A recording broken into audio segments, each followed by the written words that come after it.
আমার প্রাথমিক ভাই বাবারা, যে কথাটা বলতে চেয়েছিলাম, আহলে বাইত হচ্ছে আমাদের জন্য নাজাতের মাধ্যম, নিরাপত্তার ওসিলা। তারা দুনিয়াতেও আমাদের জন্য নিরাপত্তা, তারা পরকালেও আমাদের জন্য নিরাপত্তা।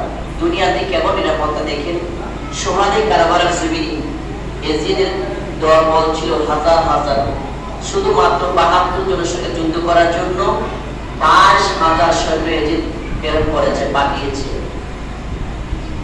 যদি দয়ার নবীর দহিদ্র ইমামে পাক হুসাইন রাদিয়াল্লাহু তাআলা আনহু যদি এজিদের দলের কাছে আত্মসমর্পণ করতেন, তাহলে আজকে সত্য ইসলাম আমরা পাইতাম না, আল্লাহর নবীর ইসলাম আমরা পাইতাম না। আল্লাহ পাকের মনোনীত যে ইসলাম ধর্ম গ্রহণ করলে আপনি জান্নাতে যাবেন, ওই ইসলাম আমরা পাইতাম না। কারণ তৎকালীন যুগে এজিদ ইসলামের যত বিধিবিধান আছে সব কিছু ছেড়ে দিয়ে এজিদ হারাম জিনিসকে হালাল ঘোষণা করে দিলেন, আবার অনেক হালালকে হারাম ঘোষণা করে বসলেন। অর্থাৎ এমন পরিস্থিতি চলে গেলেন, ইসলামের কোন রীতিনীতি নিয়ম কানুন এজিদের মধ্যে নাই।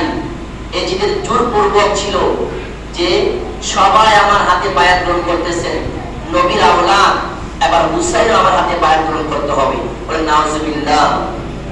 আর হুসাইন তো কখনো বায়াত গ্রহণ করবে না, কারণ হুসাইন রাদিয়াল্লাহু আনহুর জিসিম মোবারকের মধ্যে যে রক্ত মোবারক রয়েছে, এই রক্ত মোবারক কখনো বাতিলের কাছে, শিরকের কাছে, কুফরের কাছে, অন্যায়ের কাছে, জালিমের কাছে এবং নামদারি মুনাফিকের কাছে কখনো